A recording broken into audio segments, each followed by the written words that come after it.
طاعته وبارك وسلم تسليما كثيرا. أما بعد فأعوذ بالله من الشيطان الرجيم. بسم الله الرحمن الرحيم.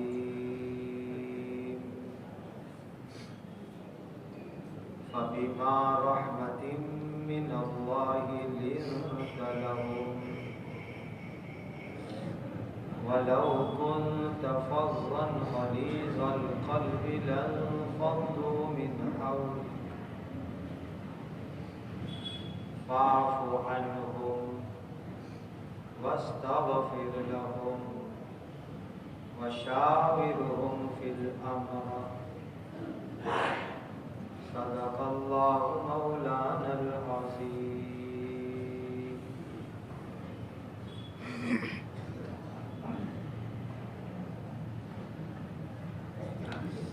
رات دن ہم ایک بات سنتے ہیں، ایمان بناؤ، ایمان کو مضبوط کرو.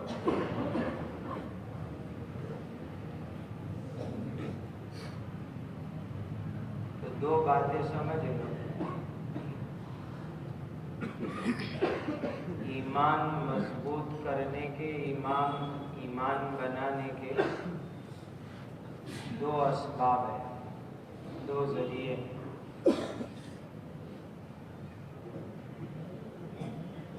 پہلا ذریعہ ہے کہ آدمی اللہ سے ایمان کی مضبوطی کی دعا مانگے. یہ پہلا ذریعہ ہے.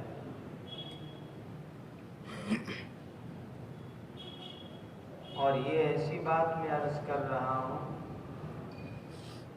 جو اللہ نے خود قرآن میں بیان فرمائی ہے.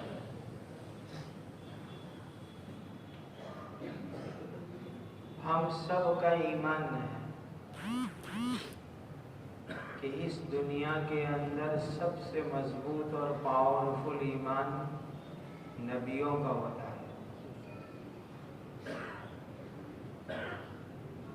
لیکن نبی بھی اللہ سے دعا کرتے ہیں،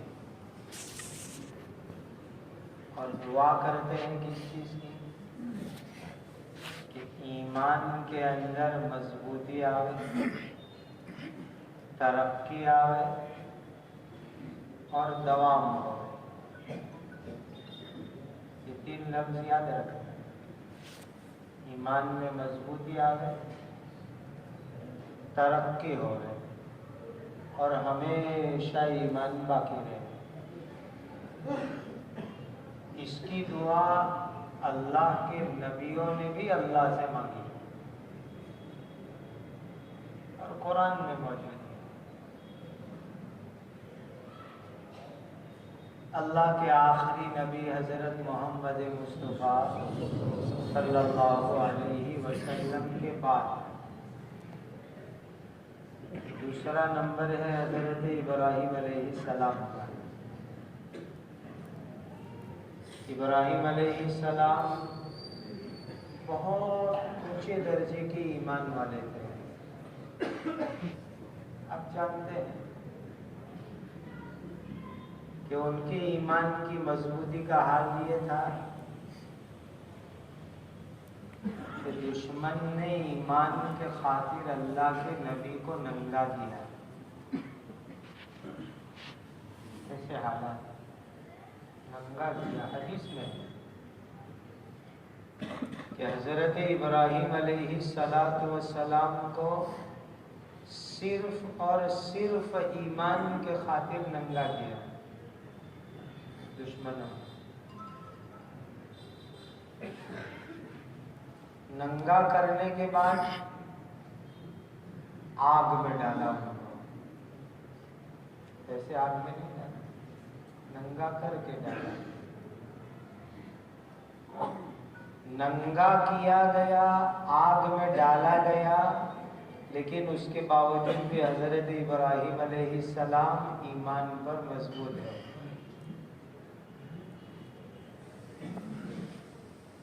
کیسا ایمان مضبوط ہوگا اندازہ لگا۔ اچھا ایک بات ہمیشہ ذہن میں رکھنا، ہم تکلیف اٹھاتے ہیں، دنیا ہے تکلیف کی جگہ ہے، تکلیف نہ ہو ایسی جگہ صرف جنت ہے۔ یہ مت سوچنا کہ اس دنیا میں کوئی آدمی ایسا ہو جس کو تکلیف ہی نہ ہو، یہ ناممکن چیز ہے، ہو ہی نہیں سکتا۔ جہاں کوئی تکلیف نہ ہو ایسی جگہ جنت ہے، اور اللہ ہمیں اپنے کرم سے وہ عطا فرمائے۔ تکلیف آنا اس دنیا کے اندر لازمی چیز ہے، لیکن اگر تکلیف اللہ کے دین کے لیے آئی، اللہ کے واسطے آئی، تو اس تکلیف کے اوپر اللہ اتنے خوش ہوتے ہیں کہ بندے کو دنیا اور آخرت میں نواز دیتے ہیں۔ جو تکلیف اللہ کے لیے آئے، جو مصیبت اللہ کے لیے آئے، جو برے حالات اللہ کے لیے آئے، اس سے اللہ اتنے خوش ہوتے ہیں کہ اللہ اس تکلیف کی مصیبت کی برکت سے بندے کو دنیا میں بھی نوازتے ہیں، آخرت میں بھی نوازتے ہیں۔ اس لیے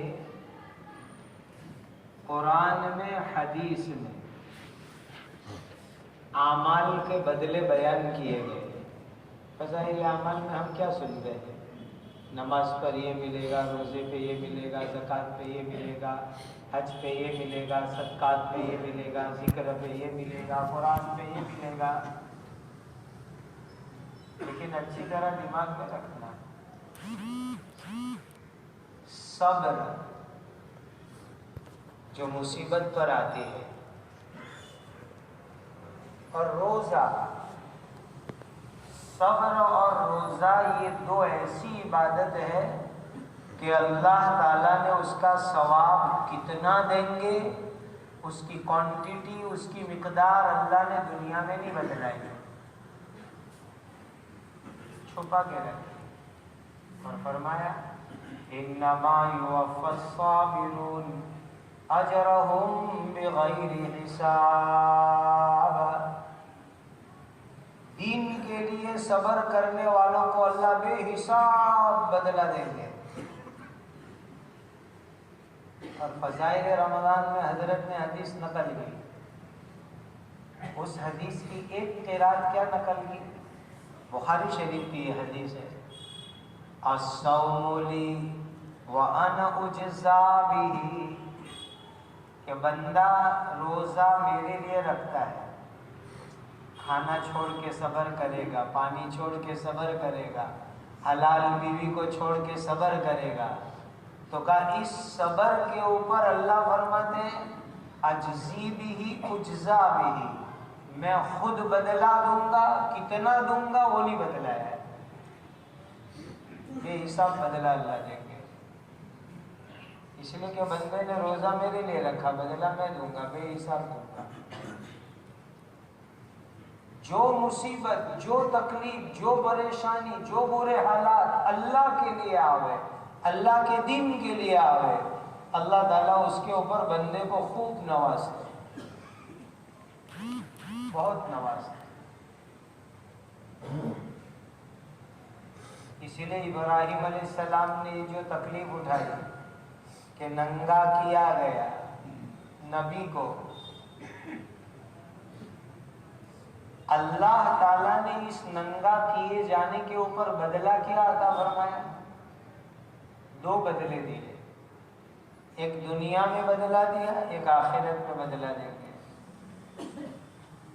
دنیا میں یہ بدلہ عطا فرمایا کہ دشمنوں نے، ظالموں نے، بے ایمانوں نے اللہ کے نبی کو ننگا کیا، اللہ نے جبرائیل امین کو بھیج کر کے جنتی کرتا دنیا میں پہنایا، دنیا میں جنتی کرتا پہنایا۔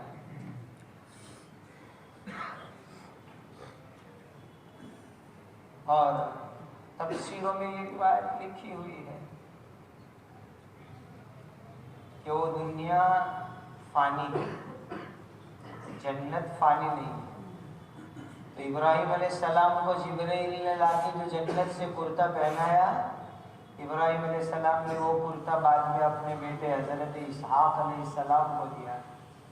حضرت اسحاق علیہ السلام نے وہ کرتا اپنے بیٹے حضرت یعقوب علیہ السلام کو دیا۔ یعقوب علیہ السلام نے وہ کرتا اپنے بیٹے یوسف علیہ السلام کو دیا۔ اور یعقوب علیہ السلام نے بیٹے یوسف کو کرتا کیسے دیا؟ وہ جنتی کرتے کو لپیٹا، لپیٹ کر کے تعویذ بنا کے گلے میں پہنا دیا۔ آپ سمجھیں کہ کرتا کیسے گلے میں آتا ہے؟ ملک کی تاریخ معلوم ہے نا، آزادی سے پہلے جب ڈھاکہ ہمارے ملک کا حصہ تھا تو وہاں ململ ایسی بندی تھی کہ 100 میٹر ململ موڑو تو انگوٹھی کے سوراخ میں آ جاوے، اور جس کو دیکھنا آپ کے قریب پاٹن چلے جاوے۔ پاٹن میں وہ ململ کا نمونہ موجود ہے، میں نے اپنی آنکھ سے دیکھا ہے، کہیں سنی نہیں، صرف آنکھ سے دیکھی ہوئی بات بتا رہا ہوں۔ تو جنتی کرتا جو لایا گیا وہ حضرت یعقوب علیہ السلام نے لپیٹ کر کے گلے میں یوسف علیہ السلام کے ڈال دیا۔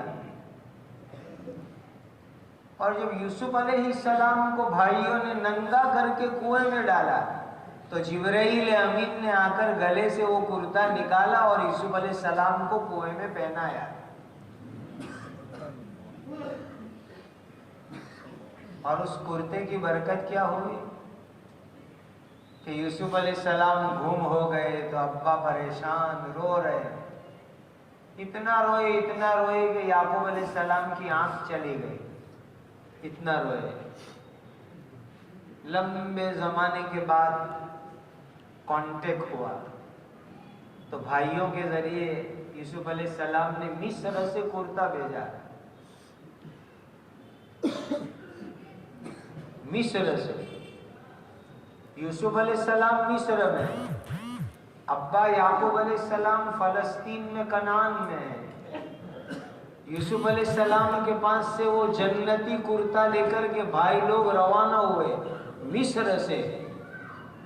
تو اتنے دور یعقوب علیہ السلام گھر والوں کو یوں کہہ رہے، انی لاجد ریح یوسف لولا ان تفندون۔ اس سے پہلے بھائیوں کو کرتا دیتے دیتے یوسف علیہ السلام نے کہا اذهبوا بقمیصی ھذا فالقوه علی وجه ابی یاتی بصیرا۔ بھائیو میرا یہ کرتا لے جاؤ، جنتی کرتا لے جاؤ، ابا کی آنکھ کے اوپر وہ جنتی کرتا صرف لگا دینا، اللہ اس کرتے کی برکت سے میرے ابا کی آنکھ کو ٹھیک کر دیں گے۔ قرآن کی باتیں سنا رہا۔ اور جب یہ بھائی مصر سے کرتا لے کے روانہ ہوئے تو اتنے 100 کلومیٹر دور فلسطین میں کنعان میں حضرت یعقوب علیہ السلام کیا کہہ رہے ہیں؟ انی لاجد ریح یوسف لولا ان تفندون۔ مجھے میرے لاڈلے یوسف کی یعنی یوسف کے کرتے کی خوشبو محسوس ہو رہی، میں خوشبو سونگھ رہا ہوں اتنے 100 کلومیٹر دور سے۔ یہ ہے جنتی کرتے کی تاثیر۔ اللہ آپ کو اور مجھے جنتی لباس قیامت کے دن عطا فرمائے۔ تو ابراہیم الحدیث میں مشکاۃ شریف میں یہ روایت موجود ہے کہ انسان جب قیامت کے دن قبروں سے نکلیں گے تو ننگے بدن ہو، قبر کی مٹی کفن کا کپڑا کھا گئے، ننگے بدن۔ حدیث میں الناس تحشرون یوم القیامہ حفاة وعراة وغرلا، 3 چیزیں حدیث میں آئی.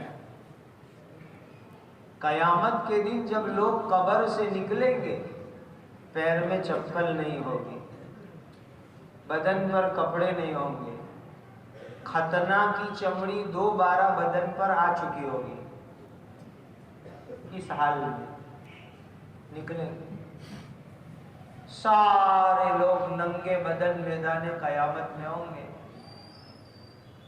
ماں عائشہ رضی اللہ تعالی عنہا نے پوچھا کہ اللہ کے نبی صلی اللہ علیہ وسلم، لوگ جب ننگے بدن ہوں گے تو ایک دوسرے کا سطر نہیں دیکھیں گے؟ دنیا میں لوگ دوسروں کے سطر کو، عیوب کو جھانکتے رہتے ہیں، حالانکہ حرام کام ہے. کسی کا سطر مت دیکھو. کوئی کھول کے بیٹھا ہو تو ہم نظر ہٹا لے رہے. کسی کے عیب کو بھی مت دیکھو، خوبیاں دیکھو. یہ اکرام مسلم ہے. اکرام مسلم کا ایک شعبہ یہ ہے کہ دوسرے انسان کا، دوسرے مسلمان کا عیب مت دیکھو، کمیاں مت دیکھو، دوسروں کی خوبیاں دیکھو. یہ اکرام مسلم ہے.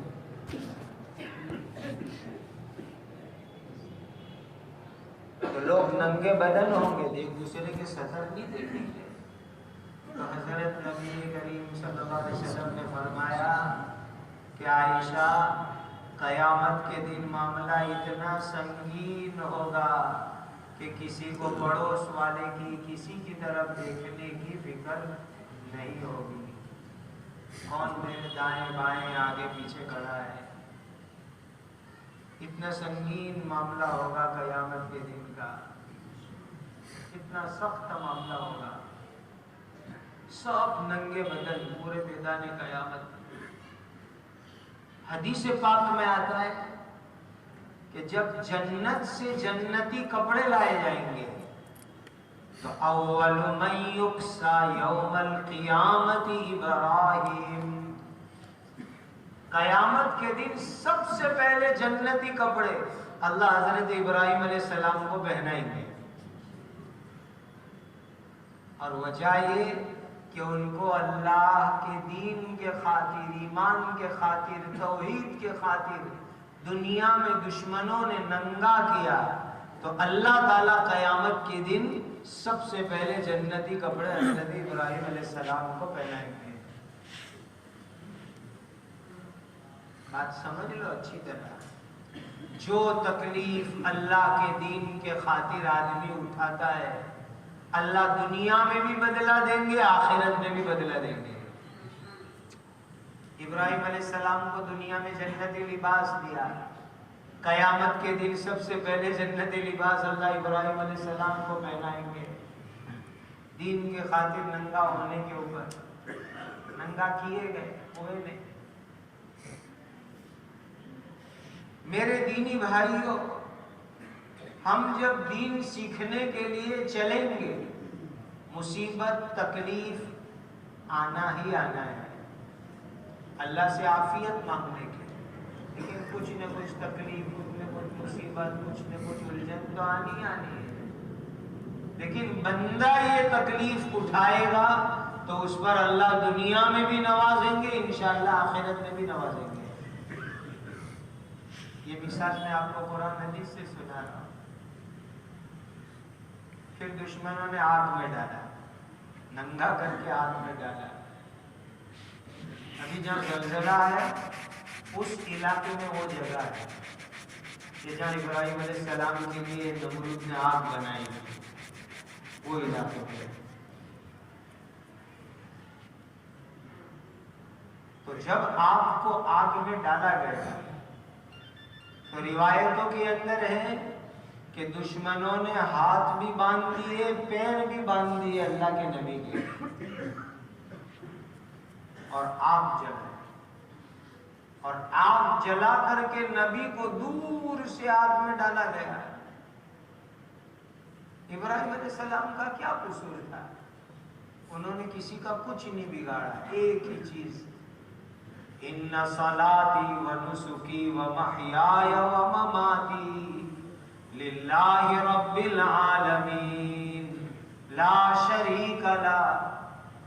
کفرستان میں کفر کے ماحول میں آواز لگائی، ہم نماز پڑھیں گے ایک اللہ کے لیے، قربانی کریں گے ایک اللہ کے لیے، جیئیں گے ایک اللہ کے لیے، مریں گے ایک اللہ کے لیے، ہمارا سب کچھ ایک اللہ کے واسطے۔ اس پر دشمنوں نے یہ ظلم کیا، باندھ دیا نبی کو، باقاعدہ ننگا کیا، باندھا، پھر آگ میں ڈالا۔ تو اللہ نے دنیا میں بھی بدلہ دیا، آخرت میں بھی بدلہ دیں گے۔ دنیا میں کیا بدلہ دیا کہ دشمنوں نے آگ میں ڈالا، آگ میں ڈالا۔ اللہ نے آگ کو حکم دیا، ہم یقین کہتے ہیں نا، یقین، تو یقین کیا ہے ہمارا؟ دنیا کہتی ہے کہ آگ جلاتی ہے، ہم کہتے ہیں کہ اللہ کا حکم ہوگا تو آگ جلائے گی۔ اس کی ایک سمپل مثال سمجھو، کبھی ایسا کرنا مت۔ یہ بھی اکرام مسلم ہے، گھر گئے اور گوشت کچا رہ گیا سالن میں، تو اہلیہ پر غصے مت ہو جانا۔ وہ بیچاری کہہ رہے کہ آدھے گھنٹے تک کوکر میں گیس جلایا پھر بھی نہیں گلا، میں کیا کروں؟ آگ جلی، گیس جلا، گوشت نہیں گلا، بیچاری اہلیہ کا کیا قصور کہ تم اس کو گالی دینا شروع کر دو؟ آگ اسی وقت کام کرے گی جب اللہ کی مرضی ہوگی، ورنہ آگ نہیں جلا سکتی۔ تو ابراہیم علیہ السلام کو آگ میں ڈالا تو اللہ نے آگ کو آرڈر دے دیا۔ کیا آرڈر دیا؟ قُلْنَا يَا نَارُ كُونِي بَرْدًا وَسَلَامًا عَلَىٰ إِبْرَاهِيمَ، اے آگ، میرا بندہ ابراہیم آ رہا ہے، جلانا نہیں ہے اس کو، وہ ٹھنڈی بن جائے، اتنی ٹھنڈی بھی نہیں کہ میرے بندے ابراہیم کو تکلیف ہو گئے، سلامتی والی۔ اے سی کا ٹیمپریچر بھی زیادہ ہو جائے تو ٹھنڈی لگنے لگتی ہے، نارمل ٹیمپریچر، بردم و سلام۔ یہ آیت یاد کرو، کسی کو بخار آئے، حضرت تھانوی نے لکھا ہے 40 مرتبہ پانی پر دم کر کے پی لو، پیلا تو انشاءاللہ بخار اتر جائے گا۔ قُلْنَا يَا نَارُ كُونِي بَرْدًا وَسَلَامًا عَلَىٰ إِبْرَاهِيمَ، اللہ نے آگ کو حکم دیا کہ میرا خلیل ابراہیم آگ میں آ رہا ہے، لیکن اس کو جلانا نہیں ہے، آگ کو باغیچہ بنانا ہے، آگ کو باغیچہ بنانا ہے۔ روایتوں میں آتا ہے کہ ابراہیم علیہ السلام فرماتے ہیں کہ پوری زندگی کے اندر اتنا سکون کبھی نہیں ملا جتنا سکون آگ کے اندر مجھے اللہ نے عطا فرمایا۔ خدا جب چاہے تو آگ کو باغ بنا سکتے ہیں، جب چاہے باغ کو اللہ آگ بنا سکتے ہیں۔ دین کے خاطر تکلیف اٹھانے کا بدلہ دے گا۔ جو بندہ اللہ کے دین کے لیے تکلیف اٹھائے گا، اللہ دنیا میں بھی اس کو بدلہ دیں گے اور انشاءاللہ آخرت میں بھی بدلہ دیں گے۔ ضائع نہیں جاتی یہ چیزیں۔ مانگو اللہ سے عافیت، عافیت یعنی سب چیزیں ٹھیک ٹھاک خیریت سے چلتی رہے، وہ مانگو اللہ سے۔ حدیث میں حضور نے عافیت مانگنے کا حکم دیا کہ اللہ سے عافیت مانگا کرو۔ اللہم انی اسألک العافیہ ودوام العافیہ والشکر علی العافیہ، یہ 3 چیز مانگنے کا خود نبی کریم صلی اللہ علیہ وسلم نے حکم دیا۔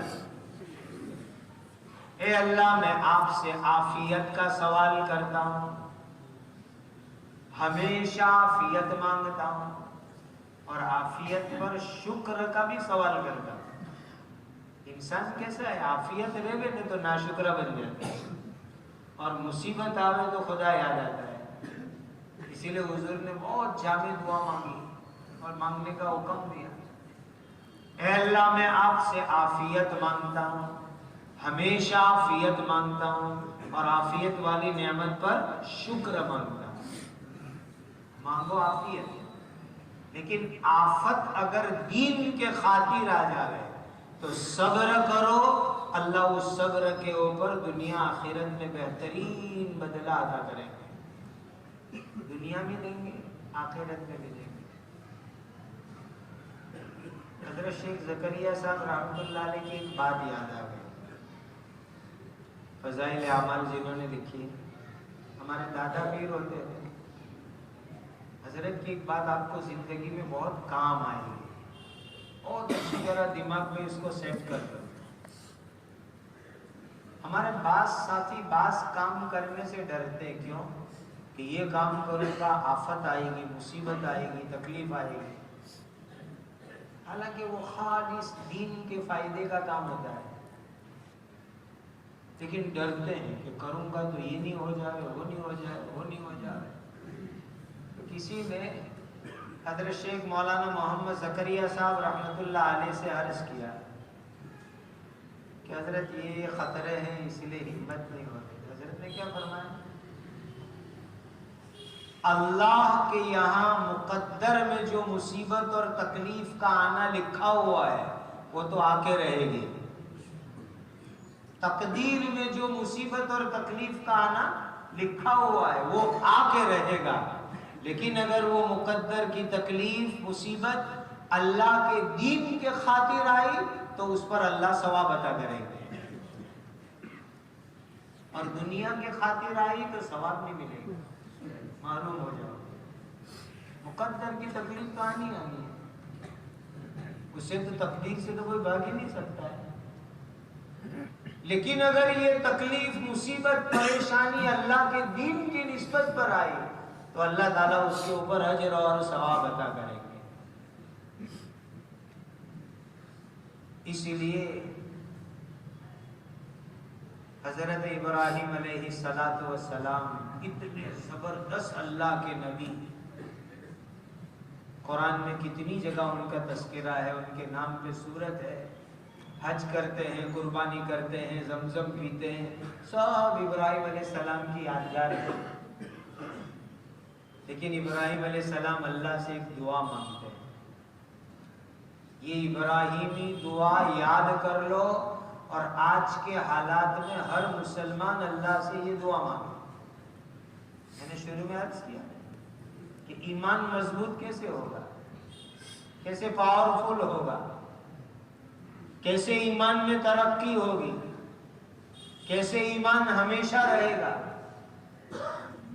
ایک مضبوط ذریعہ اللہ سے مانگنا ہے، اور کیسے مانگو گے؟ جیسے ابراہیم علیہ السلام نے مانگا۔ نبیوں کی مبارک دعائیں اللہ نے قرآن میں نقل کی تاکہ ہم ان کلمات سے دعا مانگیں تو انشاءاللہ ہماری دعا بہت جلدی قبول ہو جائے گی۔ اللہ سے مانگا، ربنا وجعلنا مسلمین لک ومن ذریتنا امة مسلمة لک وارنا مناسکنا وتب علینا انک انت التواب الرحیم۔ نبی ہے، نبی رسول ہے، دوسرے نمبر کے رسول ہے، کیا کرے اللہ سے؟ ربنا وجعلنا مسلمین لک، اے اللہ ہمیں آپ کا مسلمان بندہ بنا کے رکھنا۔ نبی کہہ رہے اللہ کو دعا میں، نبی کے ایمان اسلام میں کوئی شک کرے تو وہ کافر ہو جائے، یقین ہے ہمارا نبی کے ایمان اسلام پر، لیکن وہ اللہ سے مانگ رہے ربنا وجعلنا مسلمین لک۔ تفسیر مفسرین نے کی ای ادمنا علی الاسلام، اے اللہ ہمیں اسلام اور ایمان پر ہمیشہ باقی رکھنا۔ یہ نبی دعا کر رہے ہیں، اور کب دعا مانگی؟ جب دعا کی قبولیت کا پورا یقین تھا، ایسے وقت پر دعا مانگی۔ آج تو ہمیں پتہ چل جائے کہ آج لیلۃ القدر ہے، دعا کی قبولیت کا یقین ہے، پتہ نہیں کتنی دکانیں مانگیں گے، کتنا بیلنس مانگیں گے، کتنے بنگلے مانگیں گے، کتنے فلیٹ مانگیں گے. دعا کی قبولیت کا پورا یقین تھا. جس وقت کعبہ کی تعمیر مکمل ہوئی اس وقت پر اللہ سے دعا کر رہے ہیں ربنا وجعلنا مسلمین لک. اے اللہ تو نے اسلام دیا ہے، آئندہ موت تک اسلام کے اوپر مجھے باقی رکھنا. یہ نبی دعا کر رہے ہیں. دینی بھائیوں، ارتداد کی آندھیاں ایسی خطرناک چل رہی ہے کہ ایمان کا چراغ کب بجھ جاوے ہم نہیں کہہ سکتے. بے ایمانی کی، گمراہی کی آندھیاں ایسی خطرناک چل رہی ہے کہ زندگی سے ایمان کب نکل جاوے کوئی نہیں کہہ سکتا. اسی اللہ سے مانگو، اسی اللہ سے گر گڑا کے مانگو. اللہ موت تک ہمیں اسلام کے اوپر قائم فرمائے. ربنا وجعلنا مسلمین لک. اے اللہ زندگی کی آخری سانس تک ہمیں اسلام کے اوپر دائم اور قائم فرما دیجیے. دوسری چیز کیا مانگی؟ ہماری قیامت تک آنے والی نسلوں کے لیے بھی ایمان مانگو. ہماری اولاد، نسل، فیوچر جنریشن، آنے والی پیڑھیاں، ان کے لیے بھی ایمان اسلام مانگو. عبرت کے لیے کہہ رہا ہوں. اللہ کے گھر میں بیٹھ کر آج ایسے ایسے امت کے نوجوان ہیں، باپ مسلمان، دادا مسلمان، پر دادا مسلمان، جہاں تک جانتے ہیں وہاں تک مسلمان، لیکن وہ نوجوان نعوذ باللہ مرتد ہو گئے. لڑکا مرتد ہو گیا، لڑکی مرتد ہو گئی، ایمان سے نکل گئے. خدا کے گھر میں بیٹھ کے کہہ رہا ہوں ایسے حالات اولاد کے ارتداد کے دیکھ رہے ہیں، سن رہے ہیں. جیسے ہم اپنے ایمان کی فکر کریں، اپنے اسلام کی فکر کریں، اپنی دینداری کی فکر کریں، اپنی اولاد کے ایمان، اسلام، دینداری کی فکر یہ بھی ہماری ذمہ داری ہے. حضرت ابراہیم علیہ السلام نے دوسری دعا یہی مانگی اللہ سے وَمِن ذُرِّيَّتِنَا أُمَّةً مُسْلِمَةً لَكَ. اللہ میری اولاد میں سے اسلام پر چلنے والی ایک جماعت بنا دیجیے. اس دعا کو مانگتے وقت یہ نیت کیا کرو بھائیو کہ اللہ ہماری قیامت تک آنے والی نسلوں کو ایمان اسلام پر باقی فرمائے. یہ نیت کر کے یہ دعا مانگو. نبی دعا کر ربنا وجعلنا مسلمین لک ومن ذریتنا امتا مسلمتا لک. تو اللہ کے نبیوں نے بھی اللہ سے دعا مانگی اسلام پر باقی رہے، ایمان میں مضبوطی ہوئے، ایمان میں ترقی ہوئے. تو ہمیں بھی اللہ تعالیٰ سے اس کی دعا مانگو کہ دعا اس کی بہت ضروری، بہت ضروری یہ دعا مانگنا اللہ سے. دوسرا مضبوط اور یقینی ذریعہ ہے ایمان کی مضبوطی کا، ایمان کی ترقی کا، ایمان کو سلامت رکھنے کا، ایمان کی محنت. یہ دوسرا ذریعہ. ایک ذریعہ دعا، دوسرا ذریعہ محنت. کیوں؟ اس دنیا کو اللہ نے دارالاسباب بنایا ہے. اسباب کی جگہ ہمارا ایمان ہے. اولاد دیں گے لیکن نکاح کو سبب بنایا. ہمارا ایمان ہے روزی اللہ دیتے ہیں لیکن نوکری کو، دکان کو، کھیتی کو، ملازمت کو اللہ نے ذریعہ بنایا ہے. ذریعہ اپنانا پڑتا ہے، دنیا دار الاسباب ہے۔ اگر اپنی زندگی کے اندر ایمان اسلام کو باقی رکھنا ہے تو اس کا ذریعہ یہ ہے کہ ہم لوگ ایمان کو بچانے کی محنت کریں، محنت کرنی پڑے۔ اور جیسے ہمارے حضرت مولانا ابراہیم صاحب دیولا دامت برکاتہم فرمایا کرتے ہیں، ایمان اسلام کو بچانے کی محنت مختلف شعبے ہیں۔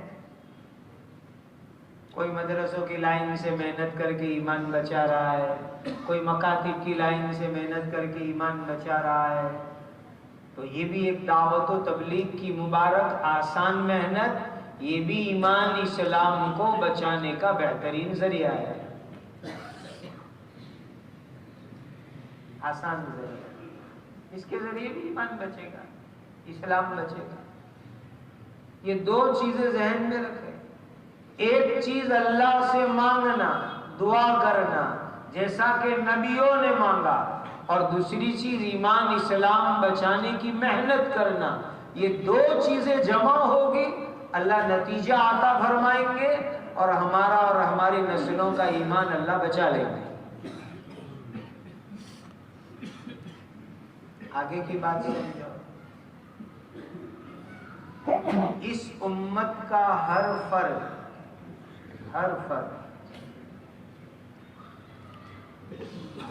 اپنی ذات، اپنے گھر والوں کی ذات کے ساتھ ساتھ دوسروں کے اوپر بھی محنت کرنے کا ذمہ دار ہے۔ اس امت کا ہر فرد، چاہے مولانا ہو، چاہے مفتی صاحب ہو، چاہے قاری صاحب ہو، چاہے حافظ صاحب ہو، چاہے قاضی صاحب ہو، چاہے دائی ہو، چاہے حاجی ہو، چاہے متولی ہو، کوئی بھی ہو، غریب ہو، مزدور ہو، رکشہ چلانے والا ہو، کوئی بھی ہو، اس امت کا ہر فرد اپنا ایمان، اپنے گھر والوں کا ایمان اور ساتھ میں دوسرے تمام انسانوں کے ایمان کی بچانے کی محنت کا ذمہ دار ہے۔ بخاری شریف میں حدیث ہے، الا کلکم راع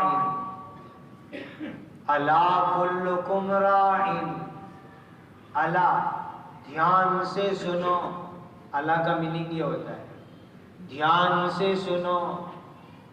اللہ کے آخری نبی حضرت محمد مصطفیٰ صلی اللہ علیہ وسلم نے فرمایا، الا دھیان سے سنو، کلکم راع، تم میں سے ہر ایک نگران اور ذمہ دار ہے، وَكُلُّكُمْ مَسْئُولٌ عَنْ رَعِيَّتِهِ، قیامت کے دن اپنی رعیت کے بارے میں اللہ کے یہاں ذمہ داری کا سوال ہوگا، ہر ایک کو سوال ہوگا۔ لہذا ہم تو اس کے قائل ہیں، اس پر عمل کرتے ہیں۔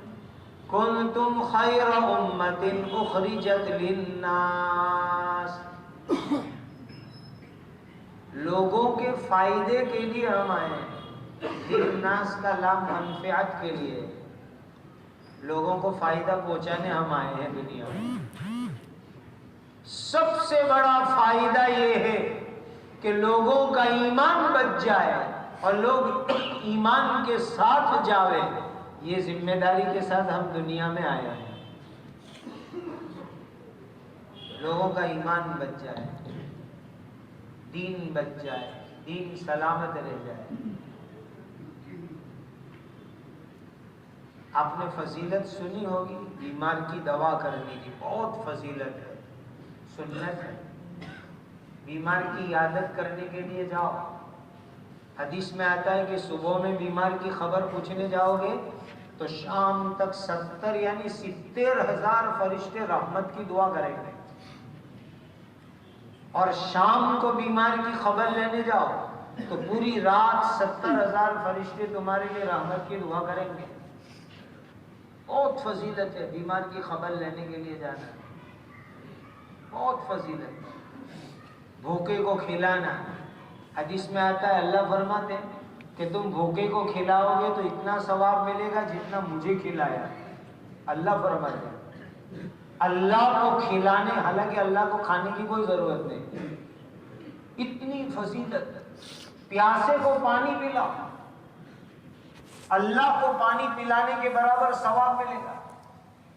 لیکن اس حدیث قدسی کو بیان کر کے میرے پیر و مرشد حضرت اقدس مفتی محمود حسن گنگوئی رحمۃ اللہ علیہ فرماتے تھے، حضرت فرماتے تھے کہ جب کھانا کھلانے پر، پانی پلانے پر، دوا پلانے پر اتنا بڑا اللہ ثواب دیتے ہیں، تو کسی کا ایمان ہمارے ذریعے بچ جاوے تو اس پر اللہ کتنا بڑا اجر عطا کریں گے۔ دین بچ جائے کسی کا، ایمان بچ جائے کسی کا، کتنا بڑا ثواب اللہ تعالیٰ عطا کرے۔ اسی لیے ہمیں اپنی ذات پر محنت، گھر والوں پر محنت، تمام انسانوں کے اوپر محنت، تینوں محنت ساتھ لے کے چلنے ہیں، سب کو ساتھ لے کے چلنا ہے۔ محلے کی مسجد میں جماعت آتی ہے، پڑوس میں مسجد ہے، تو ساتھی لوگ کوئی کہہ دیتے ہیں، مقامی ساتھی لوگ میرے بارے میں کہ یہ ہے یہ ہے، تو جماعت کے ساتھی لوگ ہمیشہ کہتے ہیں کچھ نصیحت کرو۔ میں ہمیشہ ہر جماعت کو دو ہی بات کہتا ہوں، ساتھیوں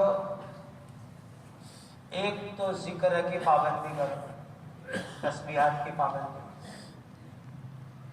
علم ذکر کا نمبر جو رکھا ہے وہ اسی لیے رکھا ہے 6 نمبر کی ترتیب میں، ہم نے اس کو صرف نمبر گنوانے تک محدود رکھا۔ زندگی کے اندر ذکر کے ذریعے اللہ روحانی طاقت دیں گے، اور اس روحانی طاقت کی برکت سے ہماری دعوت میں اللہ جان پیدا کریں گے۔ ہماری دعوت جو اس وقت تھوڑی تھوڑی کھوکھلی جیسی لگ رہی ہے، اس کی ایک بہت بڑی وجہ ذکر کی کمی ہے۔ حضرت مولانا محمد الیاس صاحب رحمۃ اللہ علیہ کے حالات میں نے پڑھے ہیں الحمدللہ۔ یہ 12 تسبیح کا ذکر ہے تو حضرت کا تہجد کے وقت پورا ہو جاتا تھا، اور ہم اشراق کے وقت تک 3 تسبیح نہیں پڑھ پاتے۔ صبح شام کی جو 3 تسبیحات بتائی جاتی ہیں، حضرت 12 تسبیح مکمل کر لیتے تھے تہجد کے وقت پر، اور ہمارے لیے 3 تسبیح صبح اور شام کی وہ مشکل۔ ساتھیوں کو پوچھو تسبیح پڑھی؟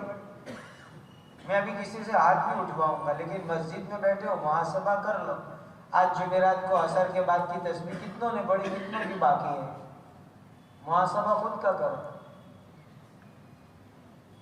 ذکر جان ہے، ہمارے کام کی جان ہے ذکر، اس سے روحانی طاقت ملے گی، اور دین کے کام کے اندر اللہ اس کی برکت سے عجیب نورانیت پیدا کریں گے۔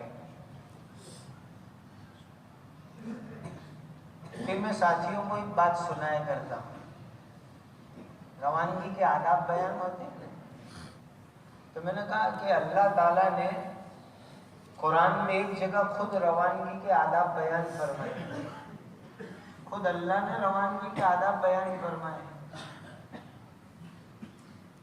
اور کس کو اللہ نے بیان فرمایا؟ 2 نبی کو اللہ تعالیٰ روانہ فرما رہے ہیں، 2 نبی کو روانہ فرما رہے ہیں دین کی دعوت لے کر، اور روانگی کے آداب خود اللہ بیان فرما رہے ہیں۔ اذهبا الى فرعون انه طغى، موسیٰ اور ہارون جاؤ فرعون کو جا کے ایمان کی دعوت دو، اللہ روانہ کر رہے ہیں، اور اللہ خود روانگی کے آداب بیان فرما رہے ہیں۔ روانگی کے آداب بیان فرماتے فرماتے اللہ نے کیا فرمایا؟ فَقُولَا لَهُ قَوْلًا لَيِّنًا لَعَلَّهُ يَتَذَكَّرُ أَوْ يَخْشَىٰ۔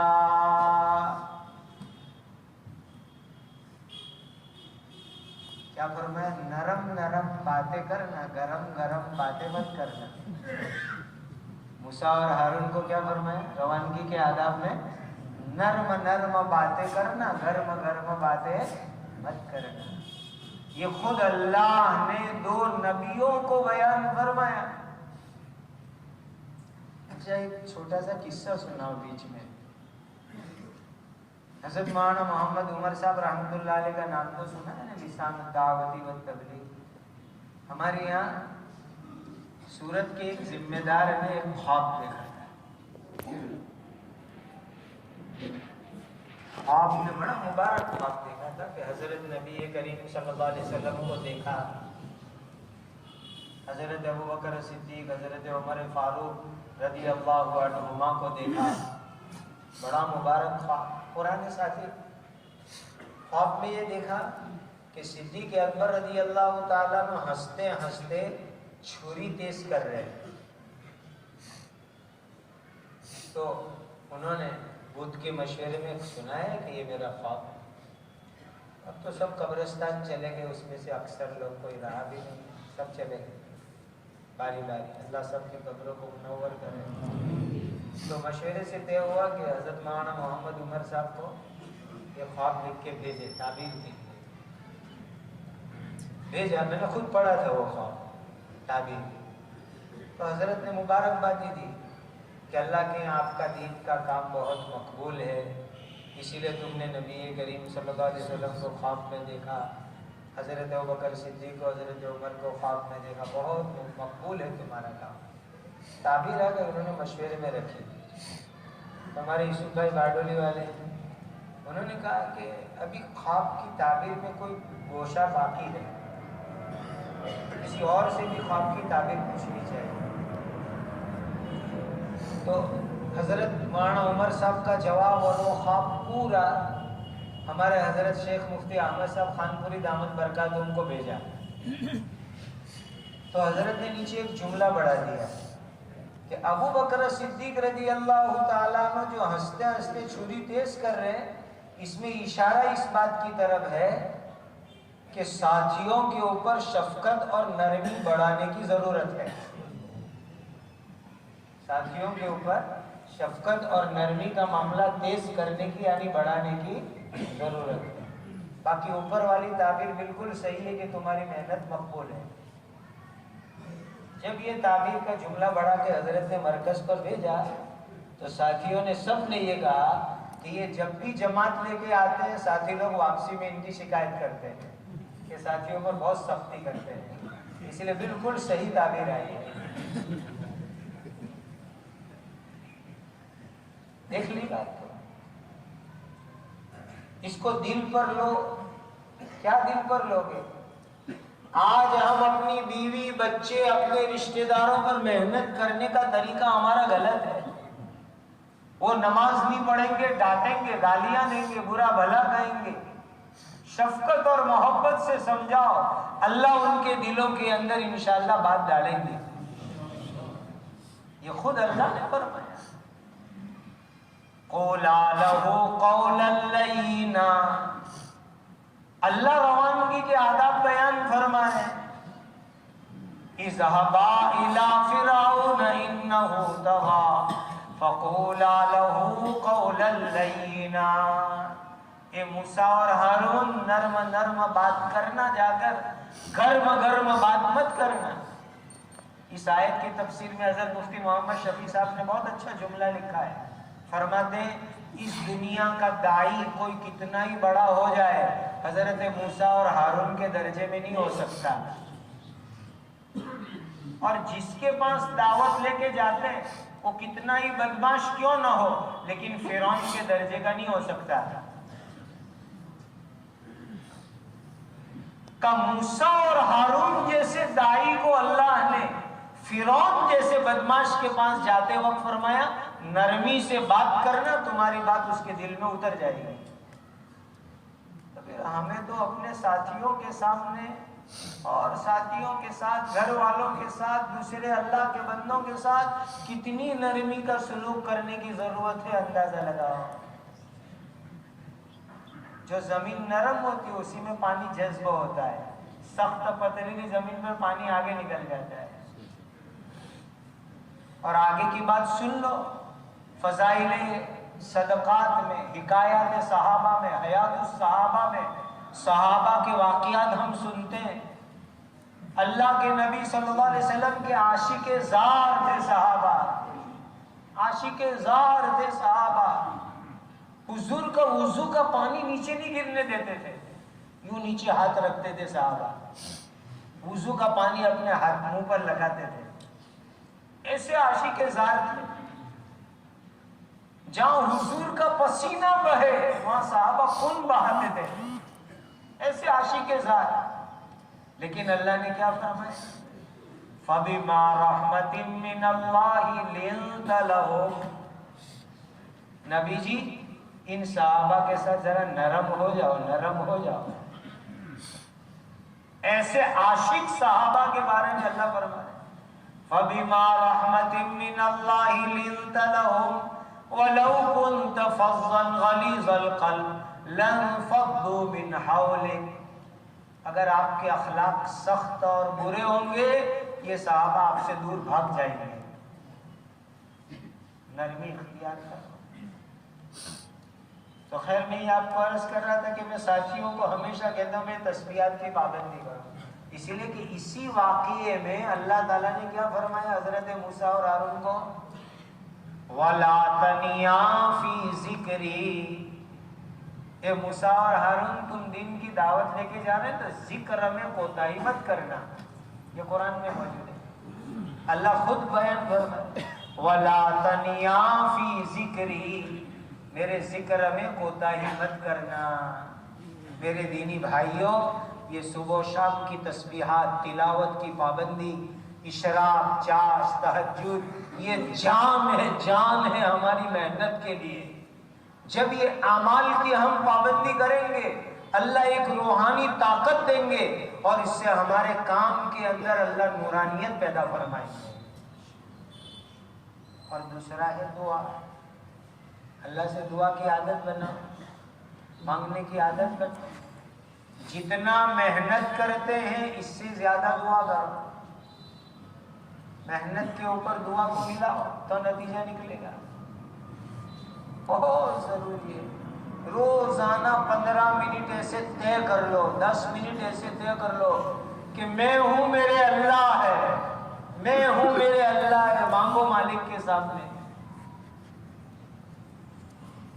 اور دیکھیے نبی کریم صلی اللہ علیہ وسلم کی سیرت مبارک ہم پڑھتے ہیں، نام لینے کے دعا کرتے تھے، جو جتنا بڑا بدماش اتنا زیادہ حضور اس کے لیے نام لے کے دعا کرتے تھے، جو جتنا بڑا بدماش اتنی زیادہ حضور اس کے لیے دعا فرماتے تھے، اور وہ دعا کی برکت ظاہر ہوتی تھی، کام بن جاتا تھا۔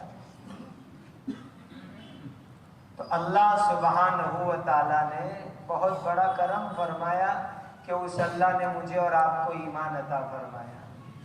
اب ہمیں دعا اور کوشش یہ کرنی ہے کہ ایمان کے ساتھ ہم دنیا سے جائیں، ایمان کے ساتھ ہم دنیا سے جائیں، اور راستے میں کہیں گاڑی بھٹک نہ جائے۔ اور اس کے لیے 2 ذریعے میں نے بتلائے، ایک ذریعہ ہے کیا؟ دعا کرنا، اور دوسرا ذریعہ کیا ہے؟ ایمان بچانے کی محنت کرنا۔ یہ 2 یقینی ذریعے ہیں اپنی زندگی کے اندر ایمان اسلام کو بچانے کے واسطے۔ دیکھیے نا، ایک نبی ہے حضرت یوسف علیہ السلام، زندگی میں کیا کمی تھی، کیا کمی تھی؟ ایک وقت تھا بھائیوں نے کنویں میں ڈالا ننگے کر کے، اور ایک وقت تو آیا کہ اللہ نے مصر کا بادشاہ بنا دیا۔ خدا کی شان میں کہاں کنویں میں ڈالا، کہاں خدا نے مصر کا بادشاہ بنایا، سب کچھ مل گیا، نبی بنا دیے گئے، بادشاہ بنا دیے گئے، کوئی کمی نہیں۔ لیکن کمی نہیں ہے تو پھر دعا کیا کر رہے ہیں اللہ سے؟ یہ یوسف علیہ السلام کی دعا بڑی زبردست دعا ہے، مانگا کرو۔ فاطر السماوات والارض انت ولی فی الدنیا والآخرہ توفنی مسلما وَأَلْحِقْنِي بِالصَّالِحِينَ۔ اے آسمان اور زمین کے پیدا کرنے والے اللہ، کس نے بنایا یہ سارا نظام؟ یقین سے مضبوطی سے غور، کس نے بنایا؟ فاطر السماوات والارض والارض، اے آسمان زمین سارے نظام کو بنانے والے اللہ، انت ولی فی الدنیا والآخرہ، دنیا بھی میری مدد کرنے والے آپ اور آخرت میں بھی میری مدد کرنے والے آپ۔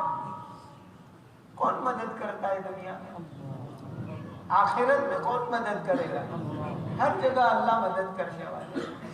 انت ولی فی الدنیا والآخرہ توفنی مسلما، اے اللہ اسلام پر موت دینا۔ ایک نبی جو بادشاہ بھی ہے، کوئی کمی نہیں، لیکن مانگ رہے اللہ سے، اے اللہ ایمان پر موت آوے، کہیں ڈگمگا نہ جاوے، نفس اور شیطان کہیں بھٹکا نہ دے وے، اے اللہ ایمان اسلام پر مجھے موت دینا۔ توفنی مسلما والحقنی بالصالحین، اور قیامت کے دن اپنے نیک بندوں کے ساتھ تو میرا حساب کتاب کرنا۔ جس کو یہ مل گیا کام بن گیا۔ ایک قصہ سنا کے بعد مکمل کر دیتا ہوں۔ جانتے ہو سلطان مظفر عبدالحلیم کو؟ حضرت مولانا سید ابو الحسن علی میاں ندوی رحمۃ اللہ علیہ نے ان کا واقعہ لکھا ہے۔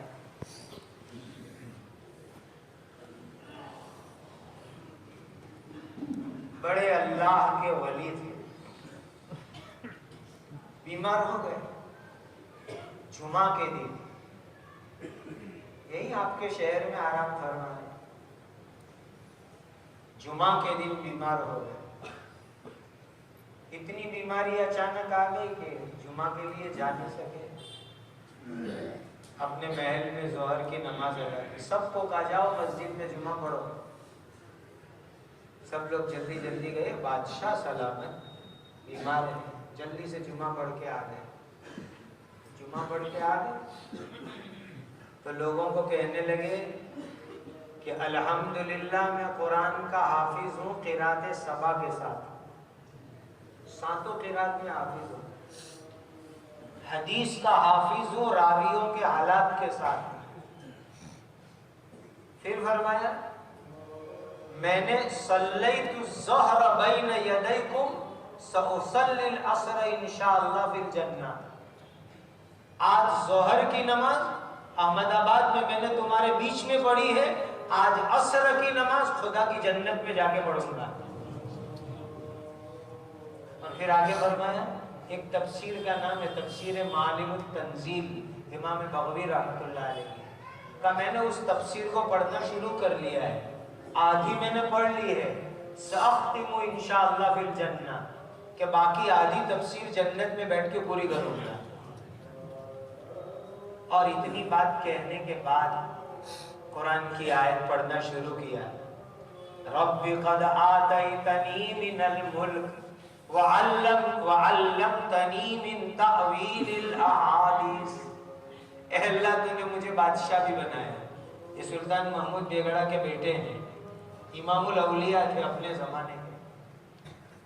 رب قد آتیتنی من الملک، اے اللہ آپ نے مجھے بادشاہ بنایا، وعلمتنی من تأویل الاحادیث، پھر یوسف علیہ السلام والی بات بھی پڑھ رہے جو قرآن میں، فاطر السماوات والارض انت ولی فی الدنیا والآخرہ توفنی مسلما والحقنی بالصالحین، بالصالحین پر پہنچے اور روح قبض ہو گئے۔ مان عالم نے حضرت نے لکھا ہے واقعہ۔ میرے دینی بھائیوں، خدا اپنے وقت پر مجھے اور آپ کو ایمان پر ایسی پیاری موت عطا فرمائے۔ یہ کب ملے گا؟ ایک اللہ سے دعا کا اہتمام کرو، اللہ میری اور آپ کی اور ہماری قیامت تک آنے والی نسلوں کے ایمان اسلام کی اللہ اپنے کرم سے حفاظت فرمانا۔ یہ مانگو اللہ سے۔ آج کل یہ دعا مانگنا بہت ضروری ہے، بہت ضروری ہے، بہت ضروری ہے۔ اور ہمارے حضرت میں یوں دعا کرتے ہیں، وہ دعا میں آپ کو سکھاؤ، اللہ والوں سے مانگنا بھی سیکھو۔ یوں دعا میں کہو اے اللہ حضرت نبی کریم صلی اللہ علیہ وسلم کا امتی پوری دنیا میں جہاں کہیں پر ہے، اے اللہ اس کی اور اس کی قیامت تک آنے والی اولاد اور نسلوں کی ایمان کی، اسلام کی، جان کی، مال کی، عزت کی، آبرو کی اپنے کرم سے حفاظت فرما۔ کتنی جامع دعا ہوگی۔ اور دوسرا ایمان بچانے کی محنت، اور ایمان بچانے کی مختلف محنتیں ہیں۔ ایک آسان سہولت والی محنت یہ دعوت و تبلیغ کی مبارک محنت ہے۔ اس کے اندر وقت لگاؤ، چلہ لگاؤ، 4 مہینے لگاؤ، 3 دن لگاؤ، مقامی کام میں زوردار حصہ لو۔ اللہ اس محنتوں کی برکت سے اس کو ذریعہ اور سبب بنا کر ہمارا اور ہماری نسلوں کے ایمان کو بچا لیں گے۔ کرو گے یہ کام؟ کون تیار ہے؟ 4 مہینے کے لیے کھڑے ہو جاؤ۔